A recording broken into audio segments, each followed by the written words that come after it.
You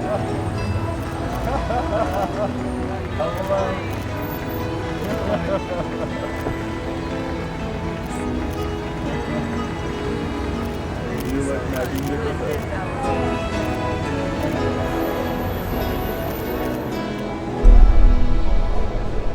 The exhibition is titled High Style, Betsy Bloomingdale and the Haute Couture, and it will celebrate the haute couture, the highest level of custom-made clothing in the world.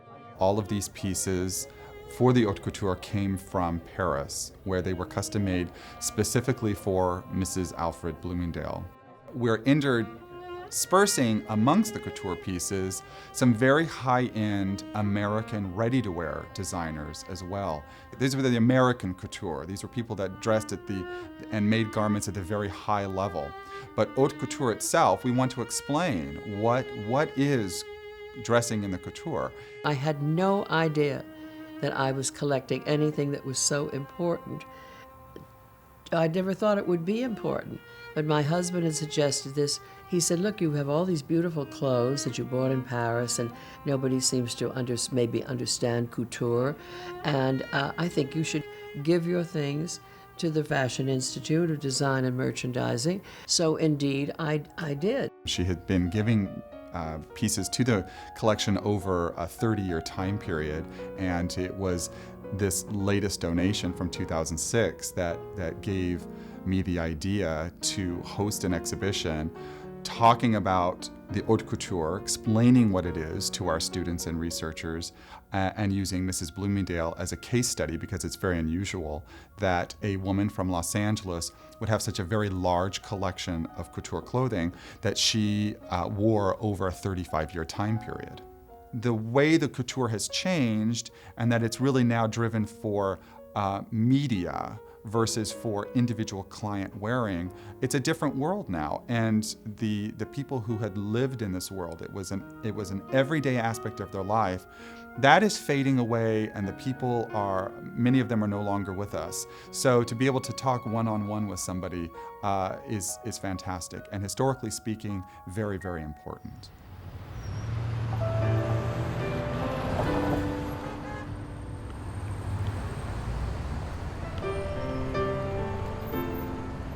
My earliest remembrance of my grandmother's fashion sense was when I was in second grade, and she came, I think the only time ever, to what we had was Grandparents' Day at school.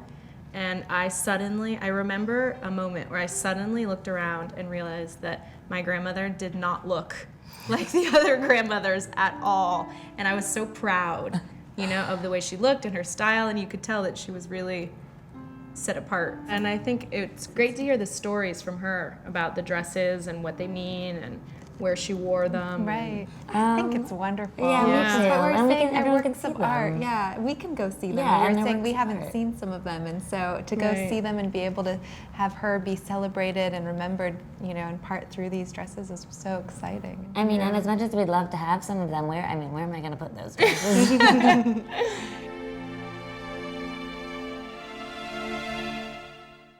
The way we dress today is really quite different from the time that we had all the couture things, And if you were interested in clothes or interested in the world of fashion, to have this wonderful school in Los Angeles, I thought was terrific.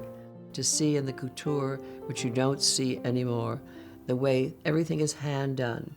And that's why it got to be so expensive, because the beaders don't really bead anymore, and the ladies don't do all the sewing, they have the machines now, so it's a different world, the couture. And I feel very lucky that I even knew any part of it.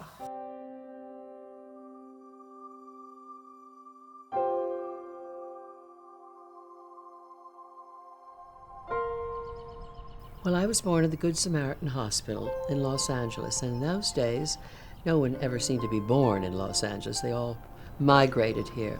But my father was a doctor, and he was offered a job teaching at USC, and so he was delighted to leave Boston and come out to the lovely country and warm weather, and I've lived here all of my life.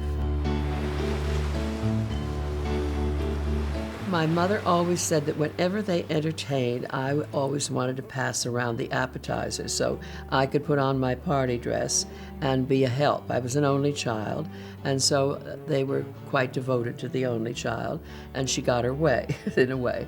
So I loved doing that. I loved getting dressed up, and so I think it's always been something for me from the time I was a baby. I went to Bennett School, which doesn't exist anymore, and I went there for, I think it was 2 years, and after that I got married. They married in 1946, she and Alfred Bloomingdale, and started a family. They ended up with 3 children, 2 sons and a daughter.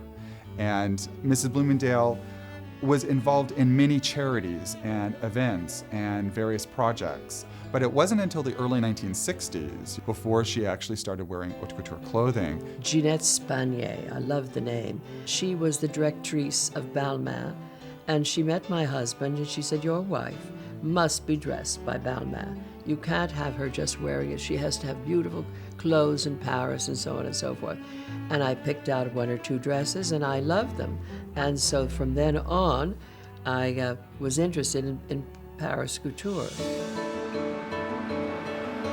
It was really in 1962 that her life in the couture solidified because Alfred Bloomingdale was a visionary businessman and was one of the principal founders of the Diners Club credit card, which was the first independent credit card in the world. Credit was never, ever heard of really in Europe. And my husband, he had a difficult time, but a man called Jacques Brouette was the head of Dior at the time. And he understood credit, and he realized what my husband was doing. And so my husband said, you buy your clothes at Dior. And that's how I really started in the couture.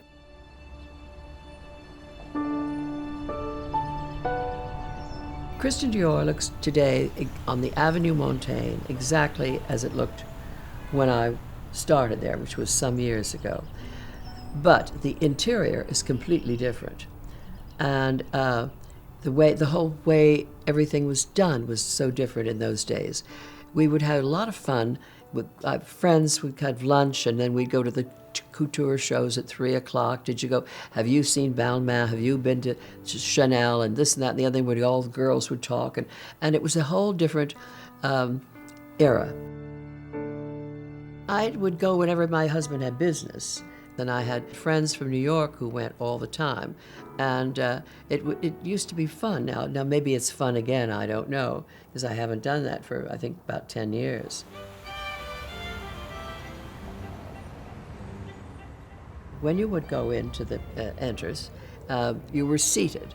Later on, your name may have been on the chair as they got bigger, but when they were first in the house of Christian Dior on Avenue Montaigne, you sat in a little chair. They were told you to sit. There was no particular, might be background music, and there would be somebody saying it was number so-and-so and number such and such, and you wrote it down. It was very quiet, very low-key. But this was the sort of old-fashioned way, because the vendeuse that you were assigned to in the early days, and when you sat at the house itself on the little chairs, she would come up afterwards and say, what can I show you? Would you like to try something? Oh, I can't, I have to go, or whatever it is if you didn't like it. And if you did, you would say, well, could I see number whatever it was? I can remember in Dior very carefully, they had a hallway with 3 compartments of a curtain that pulled across, and some of the rooms would be taken, but you would be trying something on and you would see something going past and you would think, oh, could I try that one, you know? And Marc Bohan was the designer at the time. Everything that he did was so, it fit beautifully, it was pretty. Il y a des gens que j'aimais beaucoup habiller. Quand on fait une collection, on y pense à ces clientes-là ou à ces amis-là. On se dit, tiens, ça lui irait bien, tiens, elle serait capable d'aimer. Oh, ça, elle ne mettrait jamais ça, c'est pas la peine. Il faut essayer un peu de... Moi, ma politique, ça a toujours été de penser comme ça, dans le cadre de ce que je faisais. Et jamais me dire ça va être dans la presse, ça va être. C'est ce que Piguet m'avait appris dès le début. Vous faites plaisir aux clientes et pas la couverture de Vogue. Et c'est comme ça que vous devez travailler. C'était surtout de faire des robes que les femmes aiment porter. Elles avaient assez d'être corsetées dans les jaquettes, très serrées, des jupes très raides et tout ça. Ça s'était passé, ça. On n'était plus en 47. On était en 60. To work with Mark was really very special. He was a wonderful man, and I was very fond of him. And the same thing at Givenchy, but much smaller. Hubert would come in and say, well, yes, I think that's very good, or you need it longer, or you need it shorter. Well, he was just a very special man. Quand on a sa propre personnalité, bien sûr, un compliment vous fait plaisir et un conseil, mais souvent, quand on sait comment s'habiller, elle le savait elle-même, elle n'avait pas besoin de moi. Elle choisissait, ça lui convenait, elle portait, comme j'ai dit, mes couleurs, elle les portait bien, c'était déjà une grande satisfaction pour moi. Et j'étais forcément très, très fier qu'elle porte mes couleurs et qu'elle les porte aussi bien. Mais voilà, ça a été, je dirais, une preuve d'amitié et que mes vêtements soient portés par Madame Bloomingdale, c'était une fierté, bien sûr, parce qu'elle les portait d'une façon, par Madame Bloomingdale, c'était une fierté, bien sûr, parce qu'elle les portait d'une façon avec une élégance et un chic tout à fait particulier. Gianfranco Ferré took over as creative director for Christian Dior, and you can see a transition from Marc Bohan's clothes really being real clothing into Gianfranco Ferré's designs, which are more theatrical. Those clothes were not mine, Gianfranco Ferré. Beautiful fabrics, but I felt that those clothes wore me. I didn't wear them.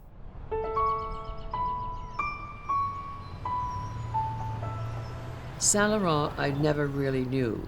I had met him and had lunch with him or something, but I never knew him because he was more apart. He was kind of, he's more a quiet man, you know. He had a health problem, but he was a genius, absolutely so. Hélène Lusinghausen, who was the directrice of Saint Laurent, she knew all the customers, and she made this one say, that's good for you, that's not good for you. Yves Saint Laurent usually wasn't around there a lot. I think Saint Laurent was a man who was special, very special human being, very reserved, with an extraordinary eye on people and events. We were all in awe of him. And at the same time, because he was fragile, we all had an extremely soft spot for him. So I think to keep his own autonomy and to be his own person, he had to be left apart from people. He couldn't be bothered and shouldn't have been bothered with details of the daily life. He was an artist. That's the difference. I do remember Courrèges. I arrived at the Plaza Athénée Hotel, and a woman walked around the door. She had on the best-looking thing I'd ever seen, and I stood in the lobby where I was just checking in, and she had this kind of wonderful thing that looked like, I don't know, like a V-shaped. And I had to find out, and she said, oh, it was Courrèges, and I had never seen Courrèges. And a lovely lady called Drida Mailly, she's still a very close friend of mine in Paris, and she was the directrice there. And she said, Betsy, you must have this and that and the other thing. So that's what we did, and I loved Courrèges at the time. Courrèges wanted to attack America before France. He did the contrary. He was amazed by the American. So I did for Courrèges 25 boutiques for him in America. And people were buying like mad. They were buying the Courrèges. So all the clients were rushing at Courrèges. And in New York, it was unbelievable, you know. But he pushed fashion in such a way. He said, in the future, everybody will be dressed the same. And I said, but Andrea, how can you tell me that? Now, okay, in China, they all dress the same. In Japan, they all dress the same. And I'm sorry, but if you look in the street, everybody is dressed the same. So he was right. He had a vision of the future, and it's great that he called that couture future, because it was exactly that. The man was a genius.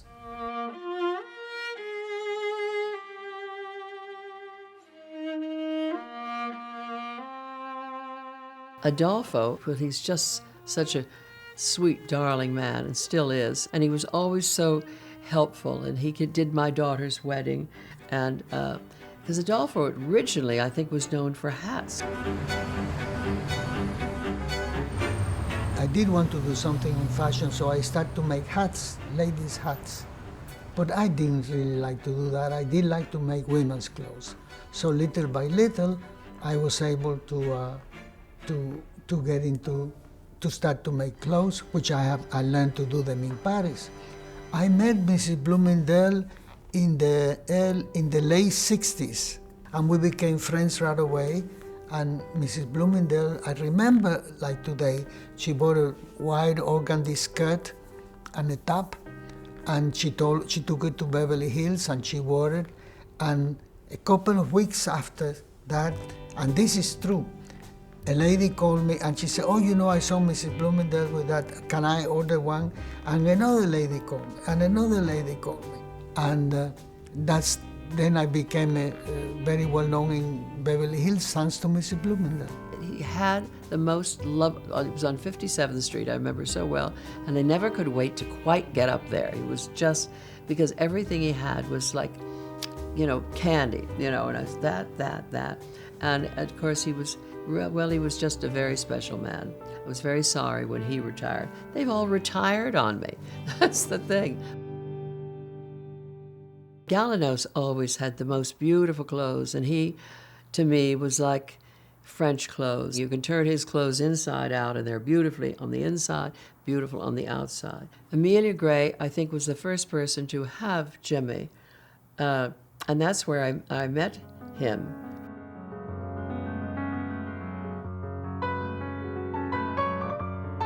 I got to know Mrs. Bloomingdale because of Amelia, and I was very pleased because I knew her reputation. I'd seen her and how elegant she looked and how well she dressed, and you know, Amelia had them all. They would come to her too because she could cater to them in a very, very private and special way, and they loved coming to her, and they could get things where they couldn't get it anywhere else. I mean, she had most wonderful ladies, and they all had great figures, and they were very prominent, and that started it. I didn't know anything about making clothes or what have you until I, started to get into it. And when I started at the top. Even at our price range, I made the clothes look like they were expensive. I was adamant about the quality and about the workmanship. And that's what the buyers saw and the press saw. They turned our clothes inside out, and they were amazed. Oh, you looked at these beautiful clothes and the fabrics and the way they were made.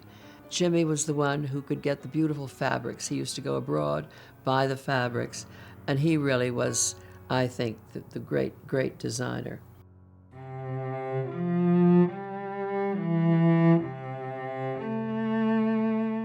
When I think of my grandmother and her couture, I think of Red Valentino.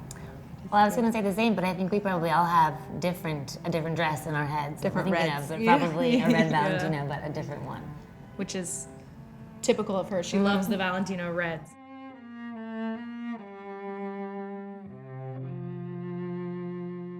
Valentino came into my life then, and he had, of course, wonderful couture, but his ready-to-wear was so beautiful, and it pleased me so much that I didn't really have anybody left in Paris that I was desperate to have the clothes of, because Valentino made the fill. And then also I had the Los Angeles things like Galanos, and Oscar de la Renta has beautiful clothes, Ralph Lauren, and Carolina Herrera are my favorites today.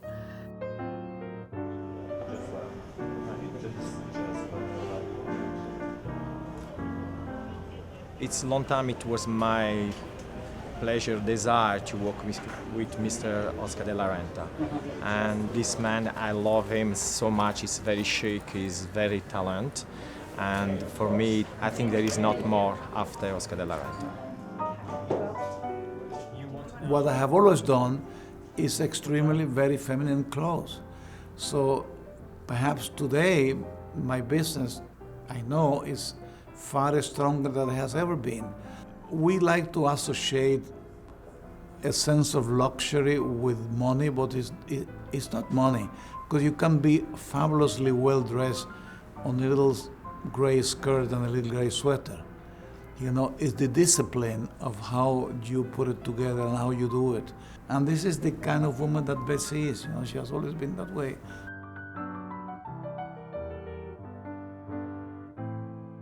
When you approach designing clothes, you have to think of make clothes that the woman is going to fall in love with, you know. And, you know, if she really wants it, she's going to get it. Basically, I tried to make clothes that were really beautiful and elegant. I mean, in my mind, if it satisfied me, I said, if I like it, I'm not ashamed to show it. It's someone else's judgment whether they like it or not. So that we leave that to them. We were dressing ladies who were accustomed to couture.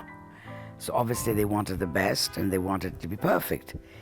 So we always thank heavens. And if ever there was a problem and it wasn't quite the way they wanted it or the way we thought it should be on her, we changed it, we canceled it. We never sold something that someone was not happy with. I really didn't like to change a designer's ideas. I made one, I noticed it was a dress that Marc Moen did, and it was a short dress to begin with, and I decided I wanted it as a long dress. Well, it didn't work as well as a long dress. It was better as a short dress. So I decided then, let them, the way they've done it is fine, you know. Once you start manipulating that dress and saying, well, I don't want this sleeve this way, I want it this way, and you start, because couture houses do that. They adopt to designers, to the customers' whims. And, you know, and sometimes you lose the essence of what the creation actually was. My sort of usual thing in those days was maybe 2 daytime things and 2 nighttime things.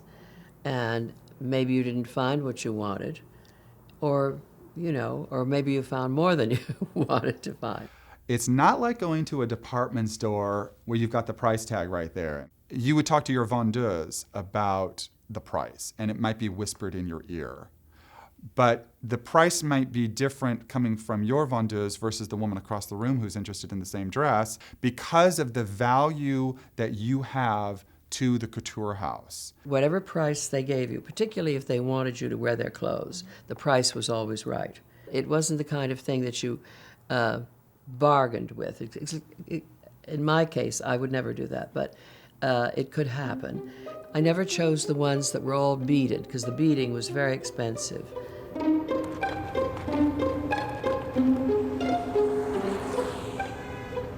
Our kind of embroidery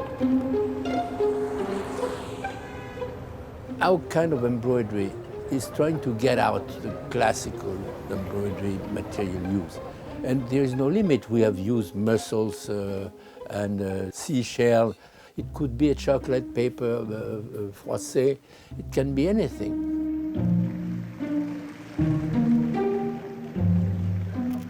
The embroidery was made for the dress. Some other designer, the dress is made for the embroidery. Some designer like Marboran or Monsieur Givenchy, they come, they say, I want to be the first to see your collection, huh? And I hope you didn't show that to anyone. I was aware that I'm making expensive clothes, and yes, I'd like to make something that was different in many ways because I wanted to be different from the other designers. And within my collection, I made big collections in the old days. I had as many as 250 models. I did it to satisfy my ego, obviously, you know. If I got onto something I liked it, I would make variations and so forth and so on. But it's redundant because no one can absorb all those things. A lady who buys haute couture is a lady who has time and a lot of money. A very beautiful blouse can take 55 hours of work. So a long dress sometimes takes 70, some take more, but it's impossible to say what, because it's a lot of work anyway. There's no limit for anything, no limit. None. The sewing in those days was all done by hand, and I don't think people realize how a little snap, and it's all done by hand, and I would be amazed at everything. The most luxurious materials were used, the most luxurious trimmings and embroideries were used, but also that it was fitted to you. Even though there might be other women that ordered the same dress, everything was done to your specific measurements. So these are made-to-measure clothes. On pense toujours que la dernière collection que l'on fait est la meilleure, parce qu'on est encore dans les affres de la création et qu'on on a recherché ou qu'on a des plus jolies broderies que d'autres années ou qu'on a été mieux inspiré. Ça ne s'arrête pas, vous dessinez, vous dessinez, vous dessinez. Et ça, c'est le drame parce qu'on on faisait trop de modèles à la fin et je me faisais attraper par le directeur qui me disait « Mais vous avez fait 200 et quelques modèles, c'est de la folie, ça va durer. » C'était moi qui réglais tout ce qui était essayage, tout, choix de tissu et choix d'atelier. Ça, c'est sûr. Ça, j'ai jamais confié à personne d'autre. This is a work where you put a lot of emotion into it, and sometimes it's very difficult. Once I distance myself from a collection, I can look at it completely in a very different way. But while I am working in the collection, it's very difficult for me. Not everybody cared about it, I guess, but you had an original dress that was made by some wonderful designer, and it was sewn so carefully and beautifully, and the little hem and everything. You don't see that anymore. It's a day that's gone. But it was lovely to be able to look at and see what people did at those times. My grandmother loves to now kind of hear about what kind of designers that we're into. And Tom Ford, I remember her telling me, I met someone named Tom Ford the other night, and the next day he sent her the exact skirt she had been talking about, and she said, now I have this skirt that Tom Ford did that's just wonderful. So she's always keeping up. John Galliano, who's now the big star at Christian Dior, I met when he was at Givenchy before he went to Dior. And I said, oh, this is wonderful. And then I looked down, and he was barefoot with the brightest red toenails, and one was purple and one was red. So I thought, oh my God, this is the designer of this? But anyway, he was. And then he's been the designer and very successful at Dior.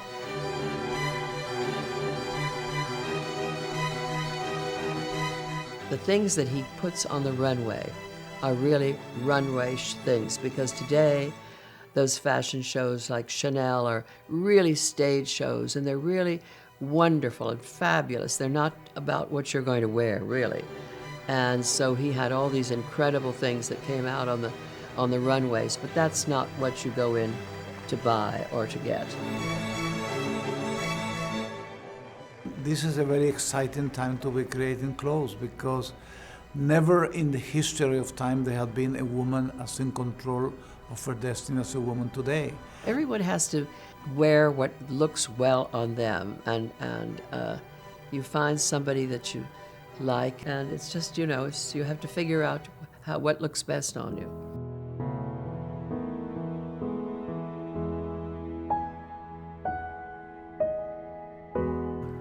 Betsy actually always knew exactly what was right for her, which is a key to dressing well. Today, fashion is global, and a woman who dresses well everywhere. She has a great international look. She could be a French woman or an English woman, but more than that, she's an American woman, and she has great, great style. any designer would love to have her because she's tall, number one. She's, I think, stocking feet, she's like 5'9", and she's very willowy and very slim, you know. And she was very consistent with her look. She was very slick, slim. She wasn't frou-frou. She just knew. Mrs. Bloomingdale is a lady one can only admire.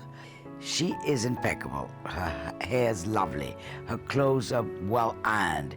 She always looks the best for us that she can. And I think that's elegance. I wish that I had more style like my grandmother. I would say definitely, because whenever I see what she has on, I think, oh, she looks amazing. My grandmother was so smart with her dresses, and she would often have a photograph attached to them so she could look back and remember where she wore the piece and the date of the piece. So I loved going through and seeing, okay, she wore this to this event and this is how she looked in it, and going through and just feeling the fabric of the pieces and imagining her in it. And she always has on the right outfit for the right event. Yeah, exactly. You know? Mm-hmm. She didn't make mistakes in dressing. She knew exactly what to wear. So I never saw her not well dressed. Never.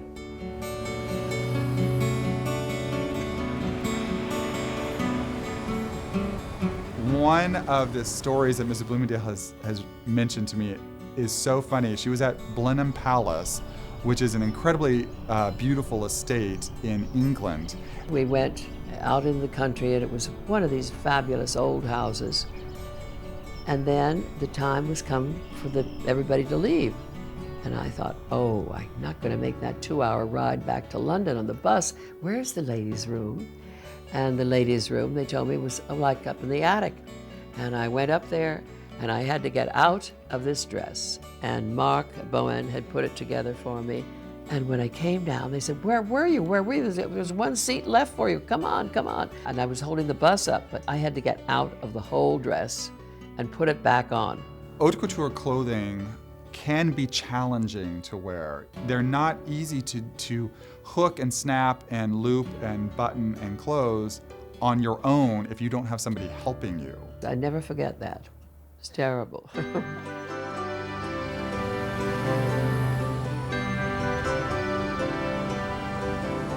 I was invited to the 60th birthday of Johnny Spencer, the Earl of Spencer, who was the father of Princess Diana.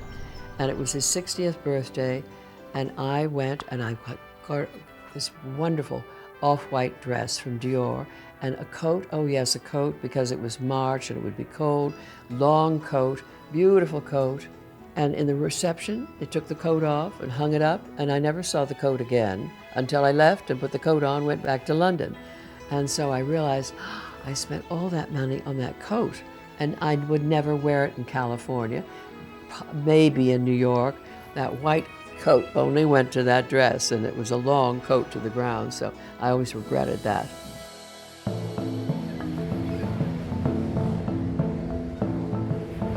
One of the last great balls in Paris, must be late 60s, and I'd never seen anything quite like that, and everybody was dressed to the nines. The Bal Oriental really has become legendary, and Betsy fondly remembers going to this ball. She has always considered it very amazing that she got invited by the Baron Alexis de Radé, who was an aesthete. He was a dandy. He was a very wealthy individual who threw incredible parties.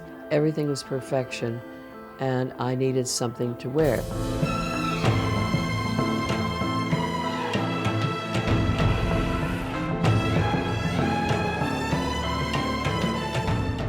I have this wonderful thing of Jimmy Galanos, and I went to Halston, who did the headdress for me. This was an evening pant outfit at a time that it was inappropriate for women to wear pants in public in the evening. And the bra top itself is one layer of silver lace with one layer of nude chiffon lining. So it's semi-transparent. It was a perfectly fabulous ball. And when you walked into this fabulous place on the Ile Saint-Louis, there were live elephants in the courtyard, and they were all with parasols and all the way up the staircase were men, all nude from up here and wearing big pantaloons and all greased up, and they stood on the doorway as you went up to the stairs and your name was called out. And then you went into this fabulous room, and it was, well, everybody looked so sensational.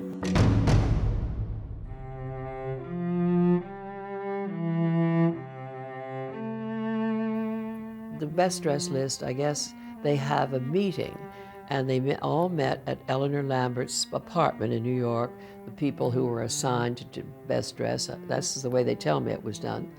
And I got on that dress list somehow. Betsy was first nominated to the Best Dressed list in 1964. And in 1970, she was inaugurated into the International Best Dressed Hall of Fame, which really has solidified her with a number of individuals who still maintain an influence for young designers today. Then I went on to doing lectures, everyone's style. Everyone has it, and if you want to develop it, you can, kind of thing. I was always amazed that they paid me. Has it, and if you want to develop it, you can, kind of thing.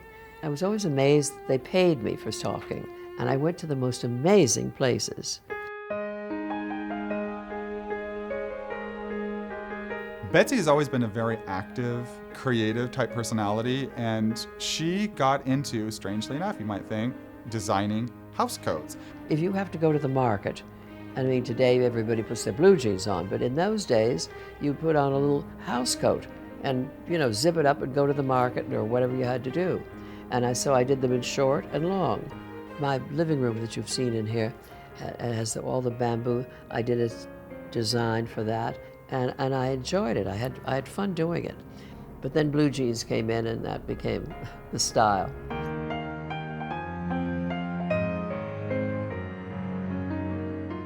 Mrs. Bloomingdale participated in many charity events, and there was one particular that she's always remembered because it was with her friend Nan Kempner, who was a very famous New York socialite. Nan and I were doing a charity show, and to get the girls to model, Nan, myself, and quite a few others, they gave us the dress that we picked out. Well, I hated my dress, and Nan hated her dress. So we exchanged, and we found out that we loved our dress. The dress that she wore was great for me, and vice versa. The two of us were so happy to get each other's dresses after the show.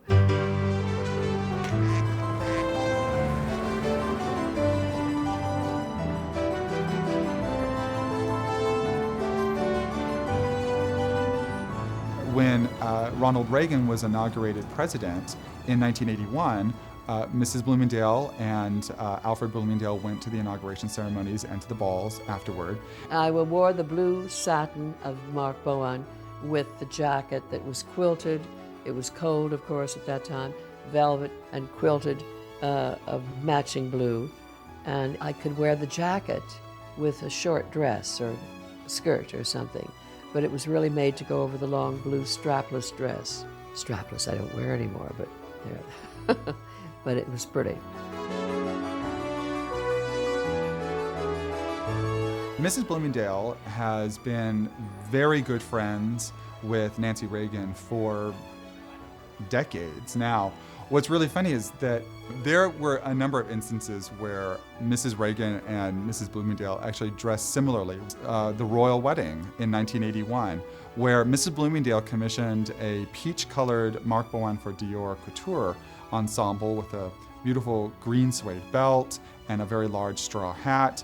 Her dress was Jimmy Galanos, and my dress was Mark Bowen. And it happened to be the same color, but we didn't check with each other because Jimmy was doing hers and Mark was doing mine. It really shows the kind of charming tie that they have with each other, that they might end up going to the same event dressed very similarly, even though they had not planned to do so.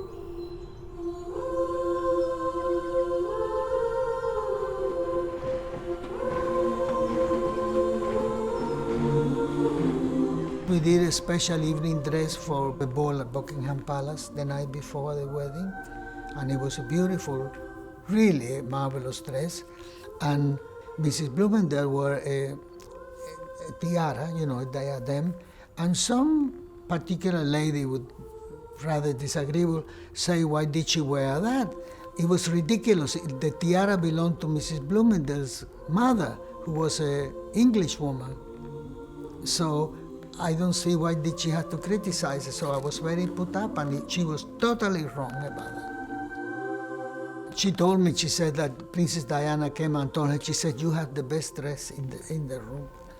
And I must say, Mr. Bloomingdale was a great fan too, because he has the greatest taste, you know? And he always okayed everything that she wore. I was very fond of him. He was a great friend.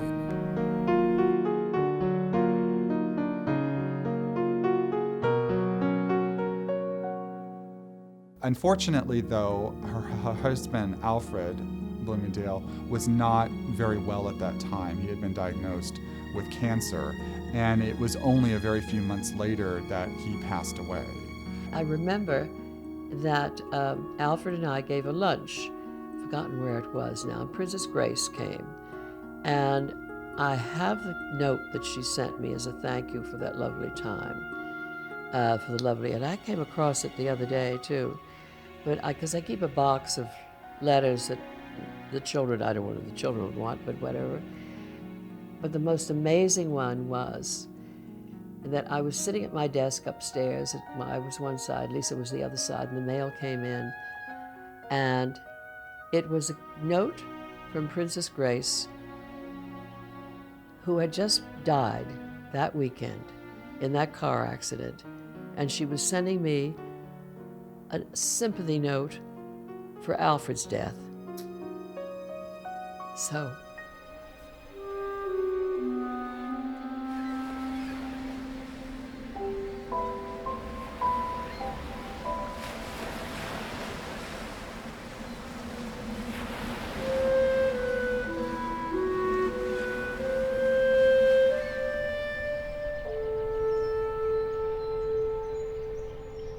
The last dress that I bought in couture, which was Gianfranco Ferré, just before Bernard Arnault bought or took over Christian Dior and brought in the current designer. And that dress was the last dress. It's a very beautiful piece.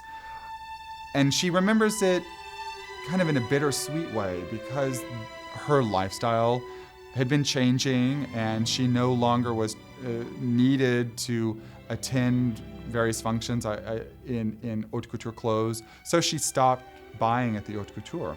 Actually, my granddaughters are always interested in the clothes too, because it's such a generation away that they're now very interested in it. She gave me this Adolfo sweater that was navy, and I was allowed to wear navy sweaters with the uniform. And I wore it to school, but it had kind of a white gardenia on it and piping. Anyway, it did not go with the uniform code. And then someone said, I didn't even know what Adolfo was, but I had the tag in the back, and someone said, you can't wear that. And I said, it's Adolfo. And they were like, oh. You knew it was special.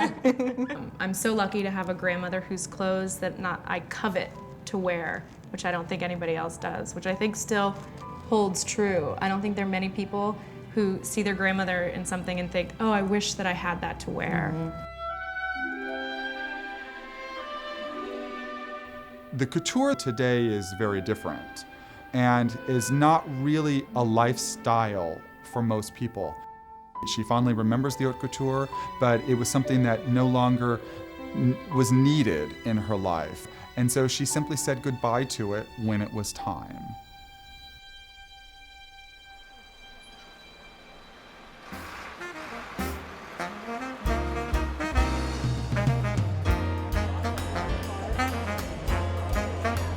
I thought the exhibit was remarkable. What a privilege to have all that stuff made for you. She looked amazing wearing them then, and I think if she were to wear some of those exact same outfits today, she would also look amazing. Well, I know a lot of those dresses. I've seen her in them. That one dress with all those little buttons down the back, I said, how many days did it take her to get into that little number? You can tell what the time period is with some of them. Immediately you can look and say, okay, I know she wore that in the 80s. Yeah. You look at the date and see. To be giving this retrospective to people today who have no access to it, I think it's phenomenal. Superb. It's very elegant tonight. Now we know why the school is here. Yeah. to bring this back and more.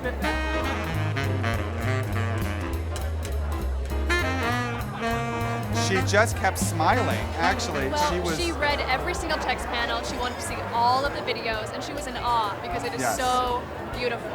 And she said that the students here at FIDM will actually understand what she got to go through in the couture, which was really kind of the biggest compliment that she could have given to us, because as an educational institution, we wanted to bring that world to our students and to our visitors. And it's something that we knew was really important because it's a world that is fading away, and we had the people here that we wanted to document them. We felt that that was really, really important, and so now was the time to do it. Mrs. Bloomingdale lived that period, and this will come alive to the students. They can actually see what differentiates a couture garment from an average ready-to-wear garment. These pieces are very special. They are all done by couture designers who will go down in history as being the most famous of the 20th century.